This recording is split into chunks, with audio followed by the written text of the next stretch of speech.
cortisol belly, that midsection pudge that just won't budge no matter how much you diet or exercise.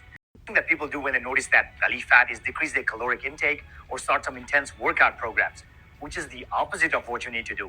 Sounds crazy, huh? You see, when you severely restrict your calories or do intense workouts, these are considered as stress by your body. So what does the body do? Well, it produces more cortisol to deal with that stress, and that makes the problem even worse. It does appear to be true that higher 24-hour cortisol concentrations are significantly correlated with an increase in abdominal fat and visceral fat. We may be able to end this argument here by noting that after large increases in cortisol during exercise, cortisol levels remain lower for the 24 to 48 hours afterwards, and exercise decreases 24-hour cortisol levels. However, let's take this one step further.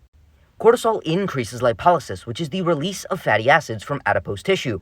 The main reason cortisol is associated with an increase in visceral fat is because cortisol does have actions on visceral fat tissue to increase its capacity to uptake the free fatty acids from the bloodstream and expand the visceral fat tissue area. However, during exercise, skeletal muscle has a drastic increase in the activity of an enzyme called lipoprotein lipase, which also uptakes these fatty acids out of the bloodstream, and simultaneously reduces the uptake of fatty acids by both visceral and subcutaneous adipose tissue.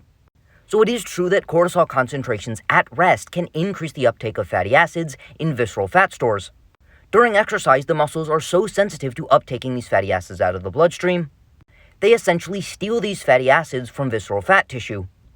Any lipolytic effect or fat breaking down effect of cortisol on the visceral fat tissue exceeds its ability to uptake fatty acids, and high-intensity exercise specifically is one of the most effective tools at reducing visceral and subcutaneous abdominal fat. Therefore, although there are mechanisms by which if we have elevated cortisol without physical activity, the visceral fat tissue may increase its uptake of fatty acids, during exercise, the muscles are so sensitive and so active they are stealing these fatty acids from the visceral adipose tissue, and higher intensity bouts of exercise compared to lower intensity bouts of exercise appear to be even more effective at reducing subcutaneous and visceral adipose tissue. With that being said, if you would like an individualized approach to nutrition and lifestyle to optimize your health, energy, and body composition, send me a DM to sign up for coaching.